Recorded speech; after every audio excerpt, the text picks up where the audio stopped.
Salut tout le monde et bienvenue dans ce nouveau live du mercredi. C'est devenu un petit peu l'habitude et puis je vais essayer de continuer à m'y tenir.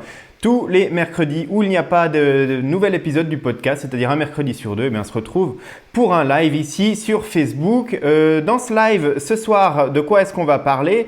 On va parler un petit peu du podcast parce qu'il y a un nouvel épisode qui est sorti la semaine passée, puis un petit concours un peu particulier lié à cet épisode. Donc on va juste en parler quelques secondes. Et puis ensuite, on va parler de tous les tests qui arrivent parce qu'une fois n'est pas coutume, il va y avoir énormément de tests de matos qui va arriver très rapidement sur nakan.ch et puis de manière très soutenue parce que vous le voyez ici, un petit panel de ce que j'ai reçu à tester en fait en one shot de chez Garmin parce qu'ils n'ont pas fait les choses à moitié chez Garmin. Ils ont annoncé 4 montres d'un coup. Ils ont annoncé la Forerunner 945 donc qui remplace la 935 qui reprend à peu près les fonctionnalités de la Fenix 5 Plus mais en ajoutant quelques petites particularités. La 245 et la 245 Music, les montres de course à pied d'entrée de gamme mais qui n'ont plus vraiment grand chose à envier à la série 645. Et puis enfin la petite Forerunner 45 qui est la montre de course à pied d'entrée de gamme de chez Garmin mais qui n'est pas dénuée d'intérêt pour autant parce qu'elle possède vraiment plus de fonctionnalités que la Forerunner 35 qu'elle remplace dans la gamme. Donc tous ces tests vont commencer. Moi ce que j'attends un petit peu de votre part dans ce live, c'est que vous me disiez un petit peu ce que vous attendez des différents tests que je vais publier et puis les points, les aspects essentiels qui vous semblent en tout cas essentiels pour pouvoir décider ou non, choisir votre montre. Il y a eu la Coros Vertix qui a été testée il y a quelques semaines sur le blog. Vous trouvez le test archi complet. Maintenant, on s'attaque aux montres Garmin. Il y a encore les compteurs cyclistes qui vont arriver prochainement. Il y a le Wahoo Element Roam qui est déjà en test. Donc vraiment, il y a beaucoup de matos qui est en test. Alors moi, j'ai l'habitude de tester le mieux possible ce matériel selon mes critères à moi. Vous savez qu'ils évoluent un petit peu selon ma pratique. Mais j'attends aussi ce soir que vous me disiez un petit peu ce que vous attendez de ces tests. Donc voilà un petit peu le récapitulatif de la soirée de ce live. Et puis évidemment, à la fin, on fera la session questions-réponses générale. Donc voilà, si vous avez des questions, vous n'hésitez pas à les lâcher dans les commentaires de ce live. Et puis moi, je les reprendrai un petit peu, surtout en fin de diffusion. Donc voilà un petit peu. Donc, on va commencer par le podcast de la semaine passée. Moi, je m'étais rendu à Genève chez Almonji, chez David de Genecan. Et puis, on a discuté d'alimentation pendant l'effort pour les sportifs d'endurance. Alors, il y a eu pas mal de feedback déjà par rapport à cet épisode. La plupart d'entre vous l'ont trouvé relativement technique, complet, mais peut-être des fois un petit peu trop élitiste. Alors, on va prendre ces commentaires, ces remarques avec Hermano pour essayer d'améliorer encore un petit peu notre approche des thématiques qu'on traite dans le podcast. Et puis, on essaie vraiment de s'améliorer à chaque fois avec ça. Mais en gros, retour positif par rapport à cet épisode. Et puis, si vous l'avez écouté attentivement, eh bien, vous le savez, j'étais avec David Genecan à Genève et puis on parlait de son alimentation pendant l'effort. Et puis lui, il prône une alimentation qui est faible en sucre, en tout cas qui est faible en sucre rapide, qui est un adepte de l'index glycémique plus bas et puis un adepte aussi de la graisse comme source d'énergie pour les sportifs d'endurance. Et pour ça, il a mis au point ces barres énergétiques ou ces cubes qui sont à base de pâte d'amande. Donc on voit clairement tout de suite sur l'étiquette, c'est marqué ici indice glycémique bas, 8. En plus, c'est du sans gluten, c'est du bio. Et puis nous, ce qu'on a proposé à David après l'enregistrement de l'épisode, c'est qu'il nous donne un certain nombre d'échantillons de ces e-cubes. Donc en fait là-dedans il y a 3 cubes aux amandes à différentes saveurs et puis de vous les proposer en test. Et maintenant on attend encore la participation de certains d'entre vous sur le formulaire de contact du site du podcast sur lequel vous pouvez venir et gagner, ou en tout cas recevoir gratuitement un échantillon de ces e-cubes pour pouvoir les tester dans l'entraînement.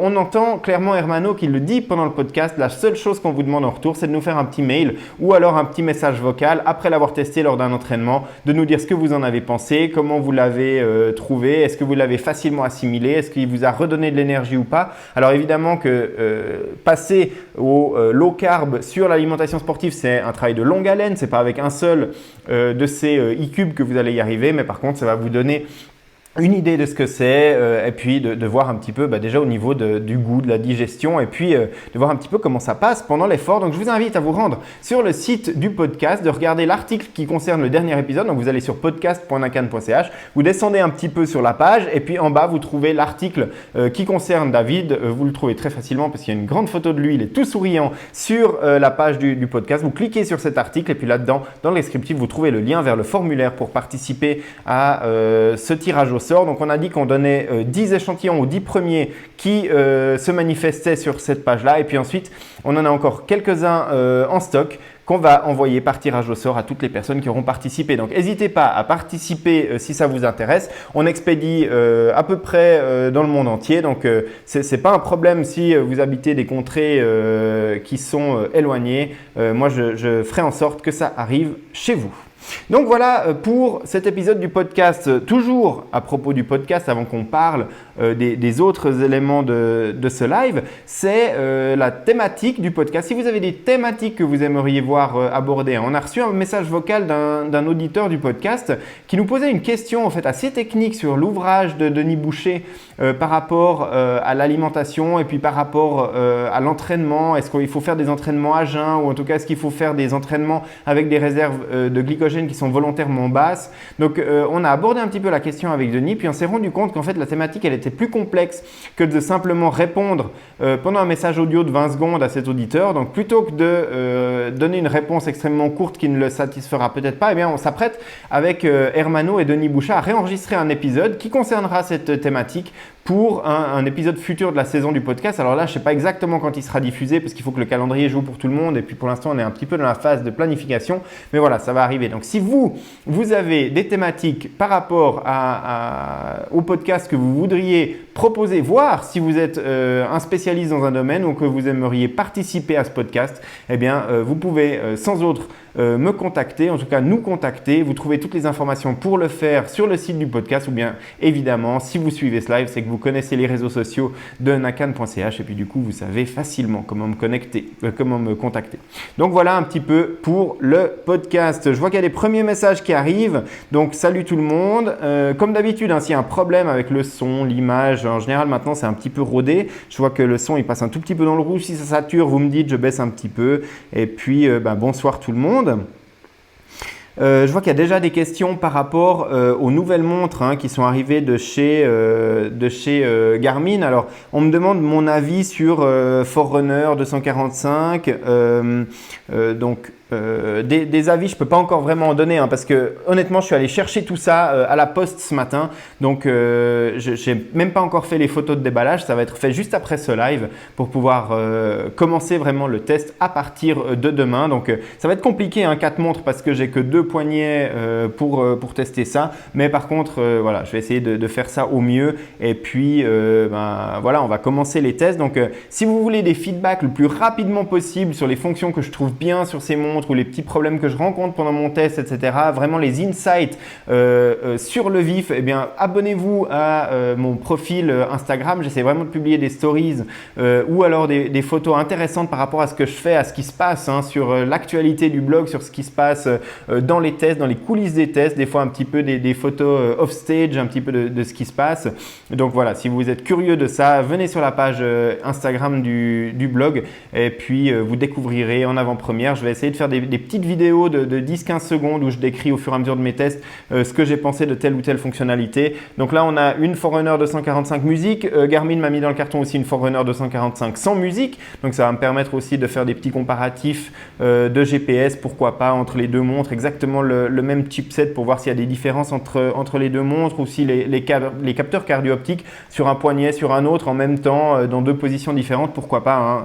J'ai pas un temps illimité pour tester ces montres et puis il y en a beaucoup, mais je vais essayer de faire des petites variantes comme ça. Mais si il y a des choses qui vous intéressent particulièrement, s'il y a une paire d'écouteurs, par exemple Bluetooth, que vous aimeriez vraiment tester avec la Forerunner 245 Music ou avec la Forerunner 945, eh bien, vous me lâchez un petit mail. Je ne garantis pas que je vais réussir à trouver l'écouteur en question et puis à faire le test, mais je vais vraiment essayer de faire au mieux. Et puis, alors évidemment, il y a des choses qui arrivent, qui sont nouvelles dans ces montres. Donc, il y a un capteur de saturation d'oxygène dans le nouveau capteur Elevate. Donc ça, je vais le tester avec un oxymètre du marché et puis comparer un petit peu les résultats. Il y a des nouveaux chipsets GPS qui sont arrivés dans ces nouvelles montres. Alors les 3 montres qui sont ici de chez Garmin, c'est-à-dire que la Forerunner 245, la Forerunner 45 et la Forerunner 945 sont maintenant équipées du chipset de Sony. On sait que le chipset a très bien été intégré par exemple par Coros, parce que dans le test de la Vertix, vous l'avez probablement vu, les traces GPS sont vraiment correctes par rapport à ce chipset qui utilise peu d'énergie. Par contre, on sait aussi que Polar galère toujours avec son capteur, le même capteur Sony dans la Vantage. Donc on voit que d'une montre à l'autre, les performances sont vraiment pas les mêmes. Donc là, c'est vraiment des choses que je vais essayer de tester un peu plus profondément sur ces montres, en tout cas en détail. Je rappelle, je les ai pour 4-5 semaines. Donc voilà, je vais essayer vraiment de faire au mieux au niveau de ces comparatifs et que ce soit à vélo, en course à pied, l'altimètre, la natation en eau libre. Maintenant, on arrive dans une période de l'année où ça va être possible de tester ça. Donc là aussi, pour la 945, il y aura des comparatifs avec d'autres montres du marché en eau libre. On sait que chez Garmin, c'est un petit peu compliqué ces temps avec la natation en eau libre. Est-ce que c'est réglé ou pas? On va voir ça en détail avec cette montre. Donc voilà. On a David qui pose la question, comment participer? Alors je pense que tu parles du concours pour les e-cubes du podcast. Donc voilà, je rappelle encore une fois, sur le site podcast.nakan.ch, vous trouvez l'article du dernier épisode qui a été mis en ligne avec mon ami et collègue de podcast Hermano. Vous le trouvez, c'est celui sur Almonji. Et puis là-dedans, dans le texte qu'on a publié par rapport à ça, vous trouvez le lien pour participer. Vous envoyez des mails. Je pense que je vais clore le tirage au sort vendredi et puis préparer l'expédition ce week-end pour que ça parte lundi prochain. Donc lundi prochain, les e-cubes vont partir à la poste et puis ceux qui auront été tirés au sort, eh bien, les recevront directement chez eux. Voilà pour le concours. Ensuite, on a pas mal de monde qui nous rejoint. En fait, j'ai l'impression que depuis qu'il y a Burger Quiz qui est plus diffusé sur TMC, j'ai l'impression qu'Alain Chabat me laisse un petit peu plus de place parce que vous êtes assez nombreux ce soir à être connectés. Donc voilà, je pense que c'est bon pour nakan.ch que Burger Quiz ait arrêté sa 3e saison. Donc, je vous remercie de participer à ce live. Je vous remercie avec toutes vos questions. On va reprendre un petit peu les questions qui sont dans le fil.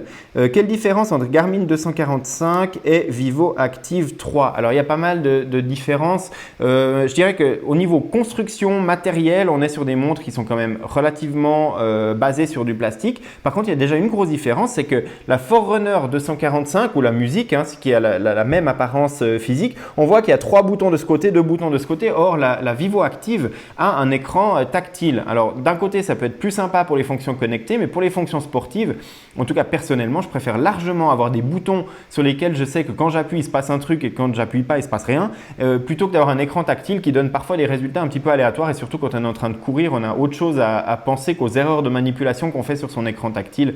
Donc, je préfère largement pour une montre plus orientée sport, par exemple, à avoir ces écrans tactiles-là. Et puis, au niveau des fonctions sportives, la 245 va quand même plus loin que la Vivo Active 3.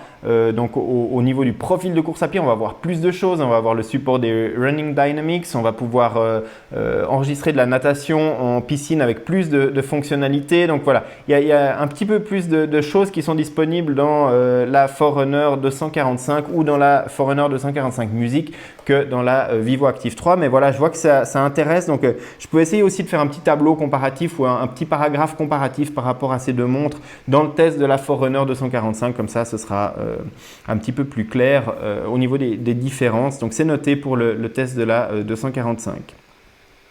On a Mathieu qui demande la 945, le capteur cardio est annoncé fonctionnel sous l'eau, possibilité d'avoir le test. Alors je ne sais pas d'où vous avez cette information, mais a priori c'est faux. Garmin ne valide pas le fonctionnement de ces cardio optiques sous l'eau. Bien sûr qu'il va fonctionner si on choisit de déclencher un profil de course à pied lorsqu'on est en natation. Là, a priori, il devrait rester actif, mais évidemment, ce n'est pas dans un mode qui est optimisé. Garmin préconise toujours l'utilisation de ces ceintures HRM Tri ou HRM Swim avec la 945 comme avec les autres montres de triathlon pour mesurer la fréquence cardiaque dans l'eau. Donc a priori, je vais vraiment valider le test. Mais j'ai déjà eu cette information. J'ai l'impression qu'il y a des testeurs qui l'ont juste eu en main juste au moment de la sortie, comme ça a été le cas pour la Fenix 5. Et c'est vrai que quand on prend le profil de natation, alors ici j'ai la Fenix 5 Plus. Donc le test il est très simple à faire, c'est-à-dire que je vais aller dans le profil en piscine, je vais ouvrir le profil en piscine et puis puis derrière, on voit non, là en l'occurrence, le capteur est déjà désactivé. Par contre, au début, sur la Fenix 5, le capteur était activé. Ah, mais là, c'est parce que j'ai mon capteur cardio OH+, que j'ai oublié de désactiver après ma course à pied que j'ai fait tout à l'heure et qui s'est connecté. C'est pour ça que ça l'a désactivé. Mais en gros, le capteur s'allume. Par contre, dès qu'on passe la montre sous l'eau, le capteur s'éteint. Alors, je ne sais pas pourquoi Garmin a décidé de faire ça, mais je pense que c'est la même chose sur la 945. Hein. Quelqu'un de très pressé, il a mis le profil natation, il a vu que ça restait allumé derrière, il a dit « Waouh, ils ont activé le profil, le capteur cardio dans l'eau » et a priori, il a noté ça quelque part parce que tu n'es pas la première personne, Mathieu, à me demander ça, mais alors vraiment à presque 100% de certitude, Garmin continue à le désactiver dans l'eau. Je vais faire le test lors de la prochaine séance de natation et clairement, ça fera partie du test. Et puis, je ferai un petit feedback aussi dans les stories Instagram. Donc, venez suivre le compte et puis comme ça, vous aurez l'info tout de suite. Ensuite, quelle montre pour le trail de Christophe? Donc, pour le trail, moi je ne suis pas un spécialiste du trail. Ce n'est pas encore une discipline que je pratique, donc je n'ai pas vraiment l'insight sur exactement ce que peut demander le trail. On m'a donné 2-3 pistes lorsque j'avais testé le mode Fuse Track de la Suunto 9 et puis on m'avait dit ouais mais tu l'as testé en courant et puis c'est vrai que sur des trails méga longs, 120 heures de GPS c'est méga cool avec le Fuse Track, mais par contre sur un trail méga long comme la Diagonale des Fous, l'Ultra Trail du Mont Blanc ou même des trucs peut-être un petit peu plus accessibles pour le commun des mortels mais qui durent longtemps, eh ben, on ne court pas tout le long et on marche. Et quand on marche, eh ben, Fuse Track ne fonctionne pas correctement. Donc, c'est encore des petits ajustements comme ça dont j'ai besoin pour vraiment me familiariser avec le monde du trail pour pouvoir faire des tests qui sont ultra pertinents. J'exclus pas moi-même de me lancer dans l'expérience du trail d'ici quelques saisons. Donc là, je vais vraiment pouvoir faire des tests poussés là-dedans. Mais pour l'instant, il me manque quelques insights. Alors, au niveau de l'autonomie, ben, on a la Coros Vertix qui est sortie récemment, qui avec son mode GPS, qui n'utilise pas tous les petits aspects de Fuse Track qui sont dans les Suunto. La Vertix, elle offre 150 heures de GPS en mode économique, ce qui est la meilleure autonomie qui existe sur le marché du GPS aujourd'hui, alors clairement. Et puis Coros, ils sont connus depuis leur première montre pour leur autonomie. Donc si c'est vraiment de l'autonomie qu'on recherche, la Coros Vertix, je pense que ça peut être une solution. Après, il y a d'autres choses qu'on peut rechercher. La précision de l'altimètre. Donc là aussi, la Coros Vertix, c'est pas trop mal, mais on voit que maintenant, les montres commencent un petit peu à se niveler au niveau de la précision et on voit qu'elles sont toutes à peu près équivalentes. On reste aussi sujet à des variations météorologiques, à des problèmes de calibrage, etc. On sait que la Vantage V a toujours pas la possibilité de calibrer son altimètre. Alors certes, c'est une montre qui n'est pas forcément orientée trail, mais on a ce petit problème-là. Par contre, pour les autres montres, je pense qu'il faut aller taper quand même dans ces montres-là assez haut de gamme, des montres de triathlon qui ont de l'autonomie, qui ont des capteurs qui sont précis, qui vont supporter par exemple le capteur Stride pour l'analyse aussi de sa foulée ou de sa distance, éventuellement si ça peut être utile en trail. Ça aussi, c'est quelque chose qu'il va falloir que je développe un petit peu pour savoir si ce capteur Stride est vraiment utilisable en trail. Si vous avez des retours à me faire par rapport à ça, c'est vraiment avec grand plaisir que je prends ça. Et puis, il faut savoir un truc, c'est que la plupart des trailers qui choisissent une montre Garmin sont parfois déçus parce que les algorithmes de First Beat ne fonctionnent pas dans les profils de trail de Garmin. C'est-à-dire que si vous voulez la charge d'entraînement, si vous voulez la VO2 max, si vous voulez tout ce genre de choses, dans les montres Garmin, c'est disponible dans le profil de course à pied sur route, donc le profil course normal. Mais si vous vous mettez à utiliser le profil de course trail, eh bien ces algorithmes, ils ne fonctionnent pas. Ils ne vont pas vous mesurer la VO2 max, ils ne vont pas vous mesurer votre seuil lactique, etc. Tout simplement parce que Garmin estime que dans le profil de trail, il y a trop de choses qui interfèrent avec ces algorithmes, le dénivelé, la météo, le type de terrain, le type de chaussures, j'en passe et des meilleurs. Et du coup, ces analyses, elles ne sont pas faites. Donc voilà, chez Garmin, c'est un petit warning par rapport à ça qu'il faut prendre en compte. Mais j'ai aussi noté la question pour le trail et puis ça va être prévu de développer un petit peu ces questions à l'avenir. Alors peut-être ça, c'est pas dans l'immédiat, hein, dans les tests qui vont venir. Je vais pas forcément me transformer en trailer en 2 semaines pour tester tout ça, mais ça va évidemment venir. Il y a Guillaume ensuite dans la question suivante qui me demande un test de la Suunto 5. Elle est là, la Suunto 5, donc elle va aussi être testée pendant les quelques semaines qui arrivent. Elle va va subir le même protocole de test que les 3 montres de Garmin qui sont ici. Donc oui, la Suunto 5 est clairement dans la liste des tests. Précision des nouvelles Garmin, donc ça c'est une question de Kevin, notamment 945 en termes de précision, vitesse, distance sur tapis. Alors c'est vrai que ces derniers temps, j'ai plus trop la possibilité de courir sur tapis. Il faut savoir une chose, hein, Garmin, ils étalonnent l'accéléromètre interne de la montre. Donc typiquement, si je vais courir sur tapis et puis que j'ai pas de capteur de foulée sur mes chaussures, il va vraiment utiliser l'accéléromètre qui est dans la montre pour mesurer la cadence au poignet, pour mesurer la distance que je réalise. Et ça, en fait, la montre va apprendre de la manière dont on court quand on va aller courir dehors avec le GPS. Donc, si on veut de la précision sur tapis, la première chose à faire, c'est de commencer à courir dehors avec du GPS pour étalonner ce capteur interne. C'est clair que si là maintenant je sors la montre, je la déballe, elle est neuve, je la mets chargée et je pars courir sur un tapis de course, le résultat va être catastrophique. Par contre, si je cours 2 semaines en mode GPS à différentes allures sur stade, en dehors, sur route, à peu près dans des conditions à plat ou en tout cas pas trop de dénivelé, alors là la précision va augmenter sur tapis.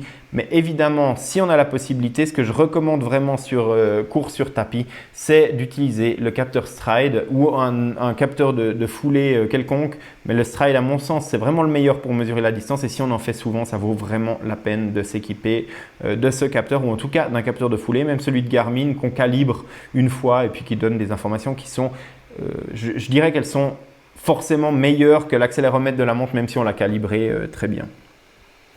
Que penses-tu de l'article de DC Raymaker sur l'instabilité du software Garmin? Alors, ouais, j'ai lu cet article de Ray avec pas mal d'intérêt. On peut en reparler un petit peu plus en détail dans un live ou éventuellement dans un épisode de podcast parce que je pense que c'est vraiment une thématique qui est intéressante et là je vais vraiment juste vous donner un avis de quelques secondes là-dessus, mais je pense qu'il y a vraiment de quoi débattre par rapport à ça. Ray prend 2 exemples flagrants de chez Garmin, c'est le Live Track qui marche pas depuis, ou en tout cas qui marche très très mal depuis plus d'1 an maintenant pour la plupart des gens, et puis non, les fonctionnalités se sont dégradées, érodées au fur et à mesure des mois. Par exemple, maintenant il est plus possible d'envoyer automatiquement un tweet ou de le partager sur les réseaux sociaux, et puis même en fait le Live Track globalement je crois qu'il marche chez quasiment plus personne chez Garmin. Donc ça effectivement c'est un problème qui date. Garmin, alors franchement, ils ont l'air de ne pas en avoir grand chose à faire de ça. Ils passent à autre chose, ils mettent des oxymètres, ils mettent des fonctionnalités additionnelles dans leurs nouvelles montres, mais par contre les fonctions des montres de plus vieille génération, ou alors les fonctions générales sur Garmin Connect sont un petit peu laissées à l'abandon. Et puis le deuxième exemple concret que Ray prend là-dedans, en tout cas que j'ai relevé, c'est la natation en eau libre n'a toujours pas été corrigée, et c'est pour ça que je disais en introduction de ce live que lors du test de la Forerunner 945, eh bien, j'allais tester cette natation en eau libre pour voir si Garmin avait rectifié le tir dans cette montre. Mais c'est vrai que même avec la Fenix 5 Plus que j'ai ici, j'avais constaté des choses. Alors moi, j'ai pas trop souffert d'énormes problèmes lors de mon test de natation en eau libre au mois de janvier que j'avais fait aux îles Canaries par rapport à cette Fenix 5 Plus, mais c'est vrai qu'à d'autres occasions, il y a eu des lecteurs qui m'ont envoyé des traces GPS qui étaient vraiment cata. Donc voilà, ça c'est 2 exemples parmi d'autres. Il y a plein de petits trucs chez Garmin qui sont agaçants et je pense que alors, personnellement sur les montres, j'ai pas rencontré grand chose comme problème, mais sur Garmin Connect, c'est vrai que c'est vraiment une source de frustration quasiment infinie cette plateforme en ligne. Pas parce qu'elle ne fonctionne pas dans sa globalité, mais parce qu'il y a des petites fonctions qui fonctionnent plus comme avant, qui changent, où on enlève de manière un petit peu sournoise des fonctionnalités. Et puis voilà, je rejoins un petit peu Raymaker en fait sur l'instabilité du software Garmin. Et puis je comprends que quelqu'un qui achète une montre Forerunner 945, alors là par exemple sur le packaging que j'ai pas regardé en détail, mais est-ce que derrière on a quelque chose? Ouais, on a quand même directement sur le packaging de la 945 Safety and Tracking. Ça veut dire que moi je suis dans un magasin, je veux une montre, je prends une Polar Vantage V, je prends une Suunto 5, je prends une 945, je dis ouais mais moi quand je pars courir, j'aime quand même bien envoyer un SMS à ma femme ou peu importe pour qu'il sache où je suis. Alors là je prends la Suunto, elle n'a pas ça, la Forerunner 945 elle a, ok bah, je mets la petite différence de prix qu'il y a ou même en gros la grosse différence de prix qu'il y a entre ces deux, mais parce que je veux cette fonctionnalité, j'arrive à la maison, je déballe déballe le matos, je veux configurer, pouf, j'ai des messages d'erreur. Ben voilà, Garmin, je suis un peu vacciné et c'est vrai que dans ce sens-là, Ray doit probablement avoir raison. Ça doit aussi faire fuir certains consommateurs ou certains clients, même fidèles de la marque Garmin, pour aller voir ailleurs tout simplement, quoi. Donc ensuite, Jérôme, zut, j'ai quitté, modifié la taille de la fenêtre. Ouais, alors un petit problème sur le live. Je pense que le mieux, c'est de recharger ton Facebook et puis de reprendre le live où il en est. Il y a Gaël qui demande quelle différence entre la 925 et la 935. Merci. Alors, la 925 n'existe pas. Donc, il y a eu la 920 XT et puis ensuite, il y a eu la 935. Donc, il y a eu vraiment beaucoup de différence entre la 925 et la 920 XT et la 935. Mais bon, maintenant, alors si la question elle est entre 935 et 945 qui est là, donc l'ancienne génération de montres Forerunner 935 pour le triathlon, alors les principales différences, c'est les mêmes qu'entre Fenix 5 et Fenix 5 Plus, c'est-à-dire qu'il y a l'ajout de la musique, de la carto, de Garmin Pay, et puis maintenant la Garmin Forerunner 945 intègre le capteur cardio Elevate 3, donc de troisième génération, qui reprend l'oxymètre de pouls, donc qui permet de mesurer la saturation d'oxygène dans le sang, en plus de la fréquence cardiaque. Voilà un petit peu les différences qu'il y a entre ces montres. Donc Mathieu qui dit qu'il a lu sur plusieurs sites web que le capteur cardio de la 945 serait déverrouillé dans l'eau. Donc encore une fois, hein, je me base sur ce que Garmin m'a dit. A priori, ce n'était pas à l'ordre du jour chez eux, mais s'ils ont changé ça, ben, je vais le tester et puis je publierai le résultat évidemment. Ensuite, est-ce qu'il y a d'autres questions? Donc là, ça discute vraiment de ce cardio dans l'eau. A priori, il y a les gens qui disent il marche pas. Je crois savoir que Lionel, lui, il a une 945 qu'il utilise parce qu'il m'a envoyé un message il n'y a pas longtemps par rapport à cette montre et lui confirme que ça ne fonctionne pas en natation. Donc a priori, moi j'aurais tendance aussi à dire que Garmin ne devrait pas l'avoir activé dans l'eau. En tout cas, c'est lors de la dernière discussion que j'ai eue avec eux par rapport aux montres de test de la 945, ils m'ont clairement dit qu'ils poussaient la solution HRM3, HRM Swim pour la fréquence cardiaque dans l'eau.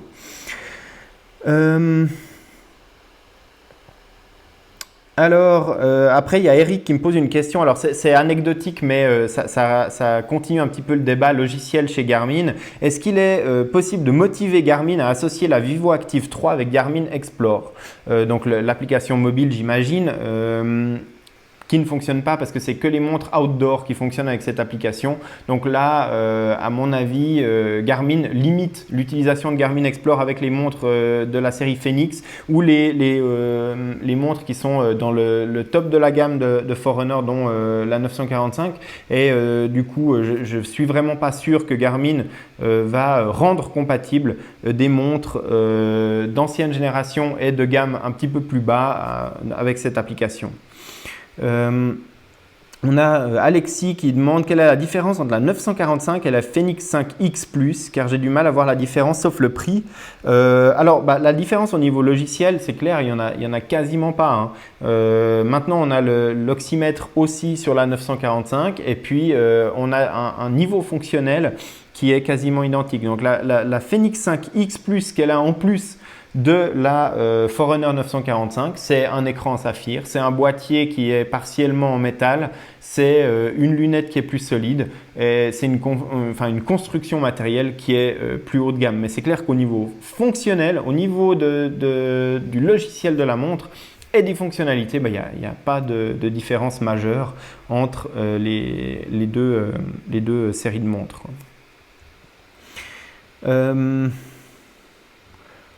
Alors, après, ça balance carrément. Donc, après, ça revient à la charge avec carrément le lien sur un site pour valider le fonctionnement du cardio de la Forerunner 945 dans l'eau. Je ne vais pas lire ça maintenant parce que ça prendra un petit peu de temps, mais je jetterai sans doute un coup d'œil et puis je vous donnerai le verdict dès que je serai dans une piscine.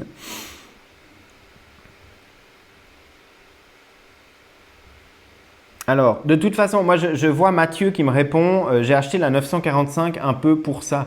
J'aimerais vraiment rappeler que dans l'eau, les capteurs cardio-optiques, qu'ils soient activés ou pas, et c'est probablement la raison pour laquelle Garmin continue à désactiver ses cardio dans l'eau, ça ne fonctionne pas. En tout cas, ça ne fonctionne pas bien, surtout les cardio au poignet. Donc, cardio poignet, natation, il faut oublier. Déjà en course à pied, on se rend compte que la plus grande partie des utilisateurs ne sont pas contents. C'est pas assez précis. Déjà dans des conditions qui pourraient paraître simples. Sur un vélo, c'est inutilisable à cause des vibrations. Et dans l'eau, c'est vraiment, ça ne fonctionne pas. J'ai jamais eu un test qui a ressemblé à quelque chose. Mais même s'il y avait 10 battements d'écart, mais que les lignes se suivaient, je dirais ok, il y a un début de quelque chose. Mais franchement, j'ai jamais eu un cardio qui m'a donné quoi que ce soit d'exploitable dans l'eau, en tout cas sur un cardio poignet. Il y a des brassards cardio-optiques qui marchent. J'ai utilisé le OH1. Alors, pour qu'il mesure quelque chose de précis, je vais vous dire, j'ai mis l'élastique en détendu au maximum et je l'ai mis juste un petit peu plus haut que le genou sous mon short de triathlon. Et puis là-dessous, ça commençait à donner des résultats qui étaient à peu près cohérents. Mais enfin voilà, la bricole pour que ça marche, quoi. Donc, les capteurs cardio-optiques, poignet dans l'eau, Coros l'active, Suunto, je vais valider sur la Suunto 5 si c'est actif, mais si c'est actif, comme sur la Vantage V par exemple aussi, mais il faut oublier quoi. Enfin, ça ne donne pas des résultats qui sont utilisables. Ne vous fiez pas à ces informations de cardio dans l'eau, cardio poignet dans l'eau, on laisse tomber. Les brassards, j'ai un Scotch Rhythm 24 qui n'attend plus que mes premières séances de natation en eau libre pour le tester. Je vais le tester sous la combinaison néoprène où normalement là il y a un petit peu moins d'interférence avec l'eau, donc ça devrait donner des résultats un petit peu plus exploitables. Pareil pour le OH1 et puis je vais aller nager soit en combinaison sans manche, soit avec ma combinaison de triathlon et puis là elle sera directement sur le bras dans la flotte en eau libre et puis comparée avec une ceinture HRM Tri ou Swim de Garmin qui elle est fiable dans l'eau. Donc si vous voulez vraiment de la fréquence cardiaque dans l'eau, malheureusement j'ai rien d'autre à vous proposer actuellement que les ceintures cardio, soit la ceinture H10 ou H7 de Polar avec une montre qui supporte le Gymlink. Ça, c'est vraiment l'idéal parce qu'on peut consulter en live sa fréquence cardiaque. Soit la solution de Suunto ou de Garmin qui consiste à porter sa ceinture. La ceinture enregistre dans sa mémoire interne la fréquence cardiaque. Et puis quand on sort de l'eau, on synchronise les deux. Puis dans sa session d'entraînement, on a son rythme cardiaque. Voilà, c'est les seules solutions que je peux vous proposer pour avoir des informations pertinentes de fréquence cardiaque dans l'eau actuellement. Et puis les brassards, on verra cet été. Et puis je vous donnerai un feedback évidemment complet sur nakan.ch par rapport à ce que ça a donné. Donc je pense que j'ai répondu largement aux questions sur le capteur cardio optique dans l'eau. Donc ça, je vais passer les questions et puis vous reviendrez encore une fois. Abonnez-vous à la chaîne, au compte Instagram du blog si vous n'y êtes pas encore. Vous cherchez Trinakan, vous le trouvez aussi sur nakan.ch. Vous trouvez les petites icônes en haut de la page pour les réseaux sociaux. Vous vous abonnez au compte Instagram et puis moi immédiatement, dès que j'aurai fait le test, je vais publier ça en story. Je sors de la piscine, j'enregistre une petite vidéo, je vous dis ça a marché, ça n'a pas marché sur la 945, comme ça vous le savez, mais en même temps, sachez que de toute façon, même si ça marche, ça ne servira à rien. Donc ensuite, on a…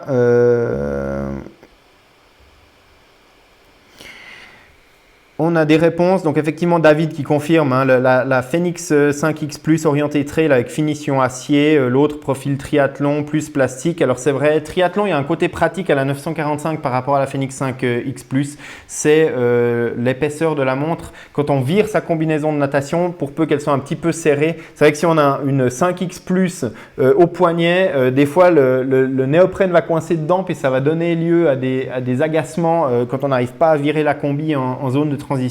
Depuis que j'ai changé de combinaison puis que la mienne est plus serrée, c'est vrai que c'est des fois compliqué de virer la combi, surtout qu'en général sur triathlon je porte deux montres donc j'ai double peine, c'est des deux côtés. Donc ensuite, qu'est-ce que vous avez comme question sur Garmin Connect? C'est Jérôme. Il est très difficile par exemple d'aller à une date passée, il faut y aller mois par mois. Alors ouais, effectivement, hein, l'interface de Garmin Connect, encore une fois, on parlait des bugs. Même quand il n'y a pas de bug, l'interface, des fois pour certaines fonctions, pour retrouver certaines séances, c'est pour ça que j'essaye de donner des noms à mes séances par rapport à mes parcours ou ce genre de choses. Alors pas tout le temps, mais les choses dont je veux me souvenir en général, c'est les compétitions. Je leur donne le nom, puis comme ça, je peux les retrouver plus facilement avec l'outil de recherche parce qu'il faut revenir dans le calendrier au niveau des dates. C'est vrai que ce n'est pas gagné d'avance.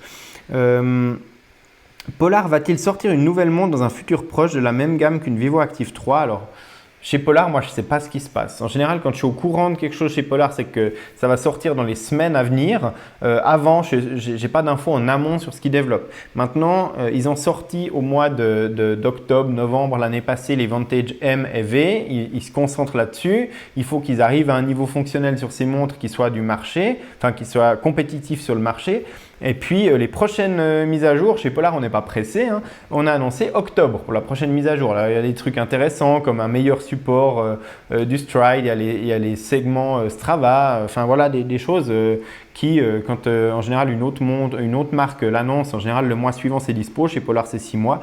Donc le cycle il est un peu plus calme, c'est vrai que là-bas ils ont des hivers qui durent 6 mois, donc il faut qu'ils s'occupent un petit peu pendant ce temps, puis par contre pendant l'été il n'y a plus l'air d'avoir grand monde.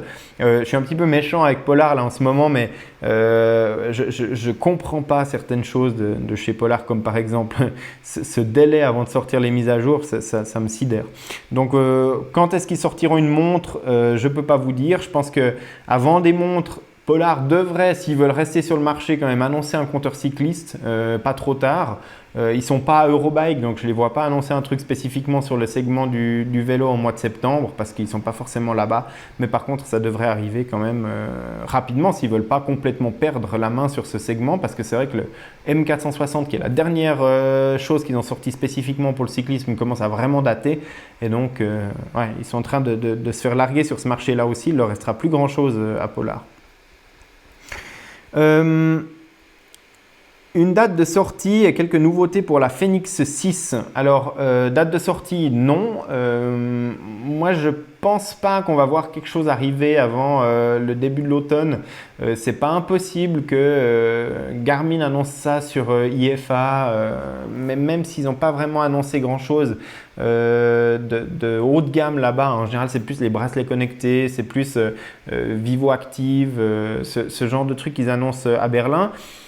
Pourquoi pas la Fenix 6, parce qu'on serait un petit peu dans le timing. On sait qu'ils renouvellent la gamme Fenix une fois par année depuis plusieurs années. Alors, chaque 2 ans, il y a une version majeure qui arrive. Il y a eu Fenix 3, ensuite Fenix 3 HR, donc version mineure par rapport à la gamme. Ensuite, il y a eu Fenix 5, donc vraiment de nouveau aussi gros changement. Ensuite, Fenix 5 Plus l'année passée. Donc là, vraiment, la Fenix 6 devrait sortir cette année. Maintenant, ils viennent de lancer la Forerunner 45. On sait qu'en général, ils aiment bien en vendre quelques-unes, puis sortir un nouveau modèle et puis attendre en fait entre les sorties de ça. Donc la Forerunner 945 est sortie maintenant il y a un mois sur le marché à peu près. Donc je les vois mal sortir droit dans la foulée une Fenix 6, mais voilà, septembre, octobre, pourquoi pas. Même si ce n'est pas forcément un timing idéal, hein, on le sait, peut-être qu'ils attendront encore le mois de novembre pour juste avant les fêtes de fin d'année, parce que là, on sait que c'est un créneau qui est porteur. Et puis si c'est la dernière nouveauté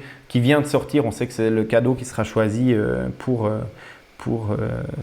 faire plaisir à l'athlète qu'on connaît.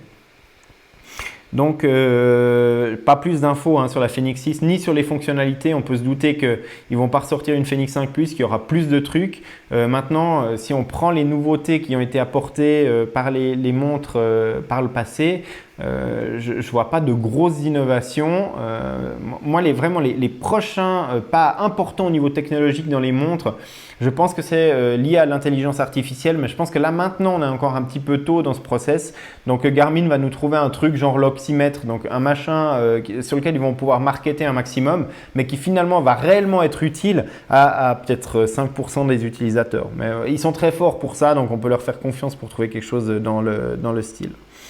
Ensuite, on a une question de Maxime, j'ai entendu parler de problèmes de boutons qui restent enfoncés au bout de quelques jours et de la précision GPS qui n'était pas forcément au rendez-vous. Est-ce que vous avez également rencontré ce problème?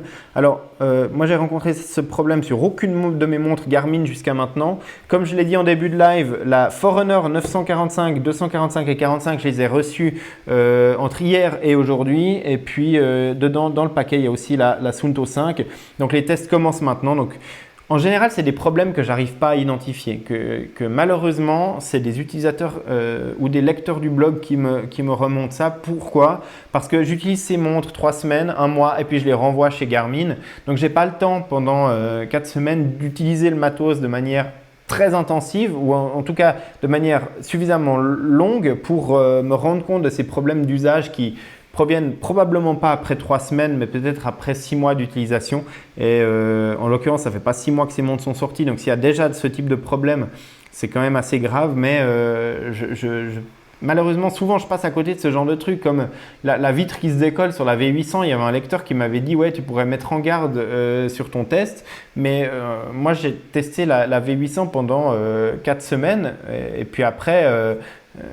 je passe à d'autres tests, la montre je l'utilise plus forcément, donc j'ai pas ce retour là. Et même si 3 mois après je réutilise pour une séance la V800 pour faire un autre test, je vais pas l'utiliser de manière assez intensive parce que ce sera pas une seule montre que je vais utiliser en permanence, et donc du coup je vais pas avoir ces problèmes là qui vont se déclencher sur mes montres.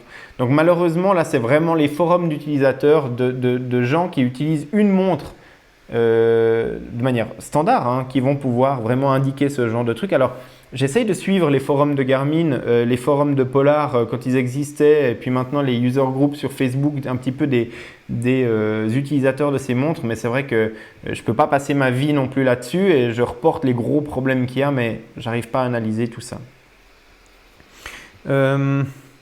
Apple Watch aussi actif sous l'eau. Alors, le capteur cardio-optique, j'imagine. L'Apple Watch, c'est l'exception qui confirme la règle. En tout cas, pour l'Apple Watch série 4, parce que c'est le seul cardio-optique qui a fonctionné chez moi, qui donnait même des résultats pas trop mal dans l'eau. Mais même celui-là, qui est vraiment le capteur cardio-optique au niveau précision du marché, vraiment sans aucun doute à mon avis. Même celui-là dans l'eau, il donnait des trucs qui étaient un petit peu foireux. Donc, on oublie les capteurs optiques dans l'eau, on en a assez parlé. Je serais intéressé à ton test approfondi de la Forerunner 945 pour savoir si elle n'est qu'une version de la Garmin 5 Plus, mais moins élégante. Alors, bon, évidemment, tu peux attendre le test complet. Il y a des fonctionnalités qui sont arrivées en plus. On voit des petits trucs qui ont été récupérés, des évolutions logicielles qui ont accompagné la sortie de la série Mark, qui n'étaient pas dans la Fenix 5X Plus, mais qui sont intégrés dans la 945. Il y a des petits ajustements d'algorithmes First Beat qui ont changé. Donc, les fonctionnalités de base sont les mêmes, mais la montre, elle n'a pas exactement le même logiciel. Elle a un petit peu évolué. Donc, voilà. Est-ce que ça justifie de passer de l'une à l'autre ou de prendre une version en plastique par rapport à une version en métal un petit peu plus noble avec une vitre saphir comme la Fenix 5X Plus? Ça, c'est vraiment une question de choix personnel.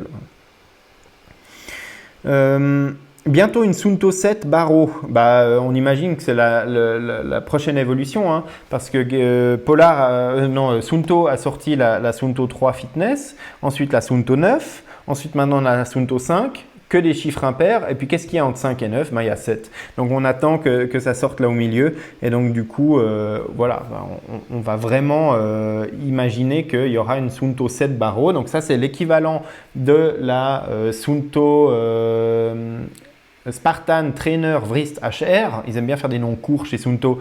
D'ailleurs, ils aiment tellement faire des noms longs sur la série précédente que maintenant, ça s'appelle juste Suunto 5. Donc, Trainer Wrist HR 5. Donc voilà, c'est la suite dans la gamme. Donc on a maintenant la Suunto Spartan Sport WHR Barreau. Donc là aussi c'est très court. Donc on aura forcément une Suunto 7 à un moment ou à un autre. Donc oui, ça va arriver. Oui, on en a parlé, hein. Il y a Raphaël qui revient avec un lien qui dit la Forerunner 945 ajoute bien quelques fonctionnalités qui ne seraient pas sur le Fenix 5X Plus. Oui, hein, je l'ai dit, ils ont repris le logiciel qu'ils ont fait évoluer après la Fenix 5X Plus, donc ils l'ont adapté pour la Garmin Mark. Il y a des choses dedans et ces choses, ils l'ont intégré dans la 945. Maintenant, c'est pas des fonctionnalités qui sont déterminantes pour un sportif. C'est pas des choses qui sont incroyables. Par exemple, on le voit directement sur le packaging. La montre, elle a le petit dessin du GPS sous le récapitulatif de la course qu'on vient de faire. C'est pas sur la Fenix 5X Plus, mais franchement, voilà, ça ne va pas changer la manière dont on s'entraîne, ça ne va pas changer les fonctions qu'on attend de la montre. Moi, je pense que ce qui est plus important là-dedans, c'est de savoir est-ce que la 945, qui a probablement une autonomie qui va être un petit peu meilleure que les montres de génération précédente parce qu'elle a un chipset Sony, est-ce que le chipset, le gain d'autonomie, se fait au détriment de la précision ?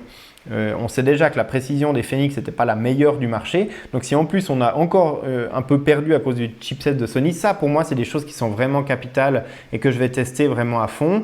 Il y a un nouveau capteur Cardio Elevate 3 dedans. Est-ce qu'il apporte de meilleurs résultats que le Elevate 2? Il y aura un comparatif. Voilà, c'est vraiment pour moi plus ce genre de choses là qu'un algorithme First Beat qui affiche 3 décimales au lieu de 2, qui va prendre en compte 8 jours au lieu de 7.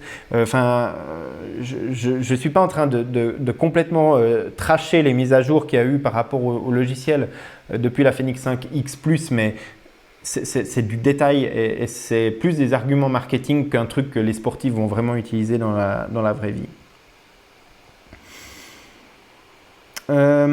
On a encore d'autres questions sur la Forerunner 945. Est-ce que l'importation de traces GPX est facilitée? Donc a priori non, hein, Garmin ne facilite pas grandement. En tout cas, je n'ai pas lu d'amélioration notable par rapport à ça. Aujourd'hui, la musique est disponible avec Deezer et Spotify, bientôt Google Music. Alors, ça c'est une question qui est intéressante. Apple Music, Google Music, Apple et Google proposent eux-mêmes des montres avec Wear OS ou avec l'Apple Watch. Quel intérêt est-ce qu'ils ont à proposer leur service de musique sur d'autres montres? Franchement, je ne pense pas qu'on verra un jour des applications tierces Connect IQ pour les montres Garmin, pour ces plateformes de streaming, tout simplement pour des raisons de marketing et de garder captif le client. Donc honnêtement, je ne pense pas. Je serais très très surpris de voir Google Music arriver sur la Garmin et je serais encore plus surpris de voir Apple Music arriver dessus, hein. Même s'il y en a certains qui me diront « Ouais, mais Apple Music, il est disponible sur les téléphones Android », c'est vrai. Je pense que si ça n'avait pas été le cas, ça aurait été un fiasco pour Apple parce que s'ils veulent vendre leur service de streaming, il faut qu'ils adressent plus que juste le monde iOS. Mais par contre, de là à le pousser sur des montres ou des choses… non, je ne pense pas qu'on va voir ça ailleurs que sur iOS, en tout cas… Enfin, que sur les Apple Watch, en tout cas pas tout de suite. Google, c'est un petit peu plus possible, mais ça m'étonnerait quand même beaucoup. Alors, quelles sont les différences entre 935 et 945? Alors, il y a pas mal de différences. Ce sera aussi dans le test, hein, les différences de la 945 et la 945 Music par rapport à la génération précédente. Là, il y a vraiment beaucoup de choses qui changent. Il y a des profils sportifs en plus. On va pouvoir aller nager en piscine avec un profil complet sur la 245. On a dans la version musique, évidemment, le support de la musique avec un casque Bluetooth. On a de l'autonomie qui est revue un petit peu à la hausse grâce au chipset de Sony. Et puis, on a surtout des métriques de course à pied qui deviennent plus complètes. Et quoi d'autre? On a peut-être des fonctionnalités au niveau de navigation, de retour au départ. Je vais vraiment faire la liste de tout ce qui change par rapport à la 935, mais c'est vrai qu'on a quand même pas mal de différences par rapport à l'ancienne génération au niveau de la montre d'entrée de gamme de course à pied. Moi, je trouve vraiment la seule chose qui est dommage par rapport à cette 245 Music, c'est l'altimètre. Il n'y a pas d'altimètre barométrique dedans, donc il n'y a pas de mesure de puissance en course à pied propre avec les solutions Garmin. Mais par contre, ça reste compatible avec le capteur Stride si vraiment on est intéressé par cette métrique. Alors, un truc important quand même, la 945 a un verre Gorilla. Oui, c'est vrai, c'est pas un verre, c'est pas juste une couche de plastique. Lionel fait bien de le faire remarquer. Maintenant, le Gorilla Glass, c'est pas du verre, c'est pas du saphir et ça se raye quand même plus facilement. On a du Gorilla Glass sur la Vantage V. À force de la tester dans tous les sens, moi j'ai quand même réussi à rayer l'écran de ma Vantage V qui est en Gorilla Glass. Alors que pourtant, j'ai pas fait un traitement de faveur à ma Fenix 5 Plus que j'ai là depuis un an. Et puis la Fenix 5X Plus ici, eh bien, elle n'a jamais eu une seule rayure sur l'écran qui est en saphir. Donc voilà un petit peu la différence entre Gorilla Glass et puis du vrai verre, en tout cas du vrai verre saphir. Après le test de fond en comble, pour prendre la décision, je pense qu'effectivement, moi je pourrais vous donner un avis complet. Dans 2 semaines, on aura un nouveau live. La semaine prochaine, on aura un épisode du podcast. Je vous invite à l'écouter dès qu'il sera en ligne. Et puis la semaine suivante, on aura un nouveau live. Alors je crois que ça va tomber vraiment juste avant que je quitte la Suisse pour me rendre en Finlande pour le premier Alpha Ironman de ma saison sportive. Donc on va voir exactement, mais je pense que le mercredi soir, ça devrait être possible de faire un live. Donc là, je vous donnerai un live spécial, premier retour sur les 4 montres qui sont là en test. Et puis comme ça, vous pourrez exactement avoir mon ressenti avec 2 semaines d'utilisation de toutes ces montres. Vous pourrez venir avec vos questions plus pointues par rapport à ça. Et puis là, je vous répondrai vraiment en détail par rapport à tout ça. Donc voilà un petit peu pour les questions que vous avez laissées dans ce live. Je ne sais pas si vous en avez encore, on va encore prendre quelques questions. La Forerunner 945 est-elle la haute gamme ou pas? Donc non, on l'a dit, maintenant la haute gamme. Alors Garmin, ils ne se sont pas calmés au niveau du nombre de gammes qu'ils ont sorti. Donc maintenant, on peut résumer la chose suivante. On a vraiment l'horlogerie digitale sportive de luxe avec la gamme Mark. Donc ça, c'est vraiment le top du haut de gamme de chez Garmin. Ça va taper dans les 1500 balles. Ensuite, on a la Fenix 5X Plus ou la Fenix 5 Plus en version titane avec verre saphir. Donc là, qui sont vraiment le haut de gamme des montres qui sont vraiment plus orientées outdoor et sportifs que vraiment luxe. Mais bon, ça reste des montres qui sont pas loin de 1000 balles avec un boîtier en titane avec un verre en saphir. Et ça, c'est vraiment le haut de gamme. Ensuite, on a les Fenix 5 Plus qui sont en acier sans le verre saphir qui sont vraiment la dernière frange du haut de gamme chez Garmin. Et puis ensuite, on arrive avec le milieu de gamme au niveau de la montre de triathlon. Donc quand je dis milieu de gamme, c'est peut-être un petit peu violent parce qu'on sait qu'elle coûte quand même son petit pesant de cacahuètes, la 945. Mais c'est quand même un boîtier qui est en plastique, c'est quand même un verre qui n'est pas un verre mais qui est un Gorilla Glass dont on vient de parler. Donc ça a des avantages aussi, Comme je le disais en triathlon, c'est plus facile de virer sa combinaison de natation quand on a une montre qui a un boîtier plastique plus fin plutôt qu'un gros boîtier acier et puis dans lequel la combi va rester grippée. Donc voilà, après quand on court aussi ou quand on fait beaucoup de VTT, typiquement j'ai recommencé à faire vraiment pas mal de kilomètres de VTT parce que j'ai des grosses échéances dans ce sport qui m'attendent cette saison. La Fenix 5 Plus avec le poids qu'elle pèse au poignet, au bout d'un moment elle fait mal quand on est à VTT et puis que ça secoue. Donc peut-être que la 945 pourrait être un choix plus pertinent pour quelqu'un qui fait pas mal d'activités où le poids de la montre est important. Et donc voilà un petit peu la gamme de Garmin. Et puis en dessous de la 945, on a la 735 XT qui n'a pas encore été remplacée, mais qui était vraiment l'entrée de gamme de chez Garmin en montre de triathlon. Celle-là, elle commence à vraiment dater. On se pose la question de savoir s'il y aura une 745 quelque chose qui va sortir prochainement. Pour l'instant, j'ai vraiment aucune information par rapport à ça. On parlait de la Fenix 6 qui va sortir. Peut-être que la prochaine à sortir, ce serait une 745 XT ou 745.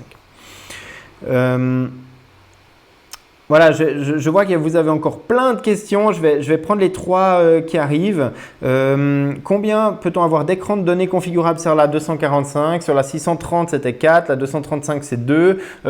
Ça, ce sera dans le test de fond en comble. Je pense que Garmin n'a pas été mesquin au point de limiter le nombre d'écrans dans la 245. J'imagine que c'est 4, 5, plus les écrans personnalisés. Mais je n'ai pas l'information en tête et ça, ce sera dans le test de fond en comble. Je posterai une information sur le compte Instagram dès dès que j'ai l'info après avoir configuré ça comme ça, il y aura aussi l'info plus vite que le test.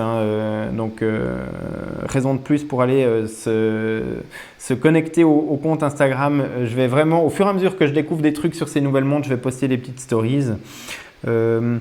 Ensuite, la 245 musique pour avoir la connexion Wi-Fi. Peut-on synchroniser des sorties en Wi-Fi comme la 630 ? Oui, à partir du moment où il y a le Wi-Fi, normalement, il y a toutes les fonctions Wi-Fi qui sont activées. Mais effectivement, il faut prendre la version musique pour avoir le Wi-Fi. La 245 normale n'a pas le Wi-Fi. Ensuite, on voit cartographie de plus en plus sur ces montres. Alors, de plus en plus, oui et non, parce qu'il n'y a que Garmin qui fait ça pour l'instant.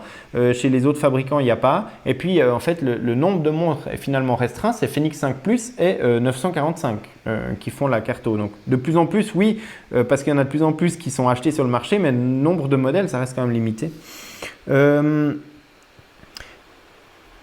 Existe-t-il une qui permet de calculer des itinéraires cyclisme via le GPS en live durant sa session sans devoir préparer son parcours avant sa sortie? Alors, il est possible pendant la sortie de faire de la navigation vers un point d'intérêt, vers une adresse ou peu importe, mais c'est vrai que de régénérer un parcours pendant qu'on est en train d'enregistrer avec le générateur de parcours de Garmin et puis de le suivre de nouveau, alors ça, c'est pas actuellement possible sur les montres Garmin actuellement. Et puis, on va prendre la dernière question. J'ai une 910 XT. Est-ce que ça vaut le coup de changer? Merci d'avance. Ça dépend vraiment. Est-ce que si tu es content de ta 910 XT, il faut la garder? Maintenant, la 910 XT, c'est vraiment une montre qui est faite pour être portée pendant le sport, mais absolument pas pendant la vie quotidienne. Il y a un monde depuis la sortie de la 910 XT par rapport à la 945. Là-dessus, on peut lire les notifications de son smartphone, on peut écouter de la musique, on a de la cartographie, on a un écran qui est en couleur, on a des informations sur sa charge d'entraînement, on a tout un tas de choses qui n'existaient pas avec la 910 XT. Donc voilà, si tu penses que tu vas utiliser ces fonctionnalités, évidemment ça vaut la peine de choisir de changer sa montre. Si c'est juste pour savoir combien de kilomètres tu as fait, ta fréquence cardiaque et puis que l'autonomie de ta 910 XT te convient encore très bien, non, ça vaut pas la peine. Donc voilà, on arrive au bout apparemment de vos questions aussi là dans le flux. J'espère vraiment que j'ai répondu au maximum à toutes vos questions. Ça fait bientôt 1 heure qu'on est en live. Je crois que c'est le live le plus long depuis la reprise des lives régulièrement. Donc ce soir c'était vraiment actif. Je pense vraiment qu'il y a un effet Burger Quiz. Ils ont arrêté la 3e saison la semaine passée. Et puis ce soir on fait un live d'1 heure avec près de 80 commentaires. Donc voilà, Alain Chabat, c'est vraiment la misère quand tu es en ligne le mercredi soir sur TMC dans Burger Quiz. Parce que voilà, dès que tu n'es plus là, je fais des lives de fou. Donc merci à tous d'avoir participé. Évidemment que je reprendrai les commentaires que vous avez postés pour essayer de vous donner des réponses le plus précis possible dans les tests de fond en comble de ces montres qui arrivent. Je ne sais pas lesquelles je vais sortir en premier. Forcément, la 945 va me demander plus de temps. Mais du coup, peut-être la 45 en premier.